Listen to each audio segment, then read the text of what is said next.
Start करने वाला हूँ एक्सरसाइज 3.3 का सेकंड क्वेश्चन। देखिए क्वेश्चन है s minus t is equal to 3। This is the first equation. Okay, next equation s upon 3 plus t upon 2 is equal to 6। Equation 2 exercise 3.3 का ये आपका question है दूसरा, और इस दूसरे क्वेश्चन को मैं पहले वाले क्वेश्चन की तरह सेम x और y की वैल्यू फाइंड आउट करूंगा with the use of substitution method. यानी कि ये इन हिंदी में क्या है, हिंदी में ये है बेटा कि मैं x और y की वैल्यू को प्रतिस्थापन विधि के द्वारा कैसे सॉल्व किया जा करूंगा। ये आज देखने के लिए मिलेगा। यहाँ पे मैं आपको सॉल्व करके बताऊंगा सारी कंडीशंस और आप समझिए इसको। देखिए सबसे पहली इक्वेशन तो आपको एक लीनियर इक्वेशन में दे रखी है जो कि इस तरह से है, लेकिन सेकंड इक्वेशन को मुझे लीनियर इक्वेशन में चेंज करना पड़ेगा। सबसे पहले यहाँ देखिए s upon 3 plus t upon 2 is equal to 6। Okay, यहाँ सबसे पहले मुझे एलसीएम लेना पड़ेगा। यहाँ से 2 3 जा 6 मैंने एलसीएम ले लिया, और एलसीएम लेने के बाद s इंटू, जैसे आप करते हैं यहाँ पे कि 3 का डिवाइड आप 6 में करेंगे तो 2 आएगा, प्लस t इंटू 2 का डिवाइड 6 में करोगे तो 3 आएगा, इज इक्वल टू 6 हो गया बेटा। अब इसके अलावा क्या करेंगे, s यानी 2s हो गया plus 3t upon 6 is equal to 6। अब आप देख पा रहे हैं कि यहाँ पे अपॉन 1 करके मैं क्रॉस मल्टीप्लिकेशन करूंगा, तो यहाँ लिख देता हूँ क्रॉस मल्टीप्लिकेशन। तो क्रॉस मल्टीप्लिकेशन किया मैंने यहाँ पे, तो मुझे क्या मिला 2s प्लस का 3t is equal to 6 6 36। This is the third equation. Okay, यहां से मैंने इस इक्वेशन को मैंने चेंज किया लीनियर इक्वेशन में, तो मुझे इक्वेशन क्या मिली 2s प्लस का 3t is equal to 36। This is the third equation जो कि मैंने लीनियर इक्वेशन की तरह बनाया इसको, क्योंकि मुझे चेंज करना पड़ेगा इस इक्वेशन को। ओके, तो यहां से मैं अब इक्वेशन मेरी क्या मिली, ये मिली मुझे।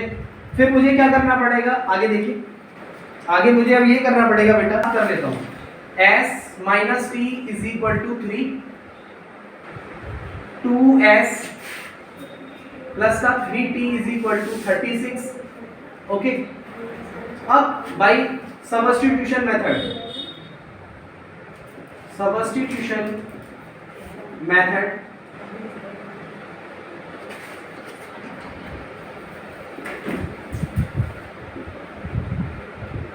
किस तरह से हम प्रतिस्थापन विधि यानी सब्स्टिट्यूशन मेथड यूज करेंगे। देखिए सबसे पहली इक्वेशन ये है, और अब जो न्यू इक्वेशन बनी, यानी ये मैंने तीसरी इक्वेशन बताई है यहाँ पे, यानी इसको मैं दूसरी ही मान के चलता हूँ यहाँ पे।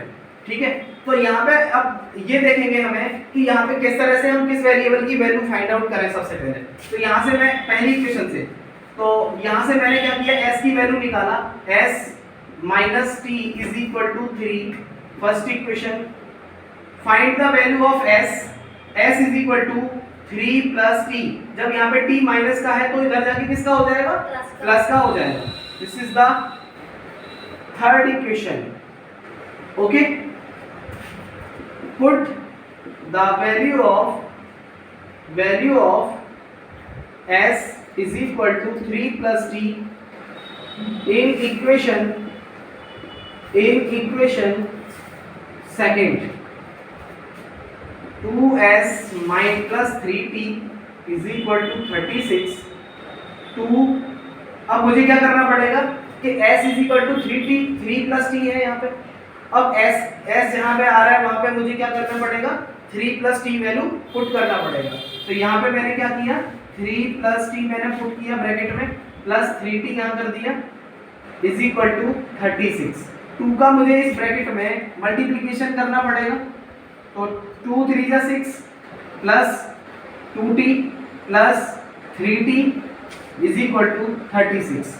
अब मैं t भी, यानी यहाँ पे t और यहाँ t आ रहा है, तो इन दोनों टर्मों को मैं सॉल्व करूंगा, तो मुझे क्या मिलेगा बेटा, 5t इज इक्वल टू 36 यानी कि मुझे क्या मिला ये। अब यहाँ पे मैं t की वैल्यू फाइंड आउट करूंगा, तो इसको मैं इधर लेके गया तो 36 माइनस का 6, 5t is equal to 30, t is equal to 30/5, यानी कि t की वैल्यू मुझे क्या मिला 6 मिली।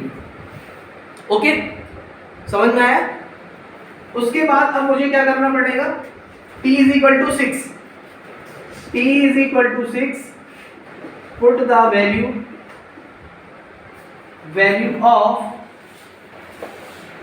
of put the value t is equal to 6, put the value in equation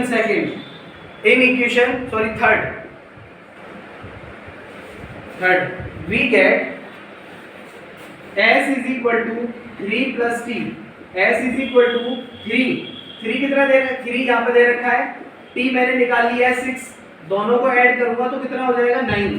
this is the value of s is equal to 9, t is equal to 6, यहाँ पे निकाल चुके हैं ये, यही आपके दोनों s is equal to 9, t is equal to 6, ये दोनों ही वैल्यू आपको फाइंड आउट करना है। और देखिए यहाँ पे s आ रहा है t आ रहा है, लेकिन प्रीवियस क्वेश्चन में मैंने x और y लिया है, तो ऐसा जरूरी नहीं है कि आपको s और t मिले या x y मिले, आपको जो भी वेरिएबल मिल रहा है इक्वेशन में हम उसके अकॉर्डिंग यहाँ पे वैल्यू निकाल पाएंगे। ठीक है, ये फिक्स नहीं है कि x ही होता है, y होता है, या s होता है, या t होता है, या a हो या b हो, जरूरी नहीं है। कोई भी वेरिएबल आप यूज कर सकते हैं और किसी भी क्वेश्चन में आपको वेरिएबल मिल सकता है, कोई भी वेरिएबल मिल सकते हैं आपको। ओके, ये जरूरी नहीं है कि फिक्स हो, ऐसा कुछ नहीं है कि फिक्स हो, वेरिएबल चेंजेबल होते हैं, कोई भी वेरिएबल हम यूज कर सकते हैं। आप अपनी तरफ से या क्वेश्चन में दे रखा होगा उस वजह से। ओके बेटा।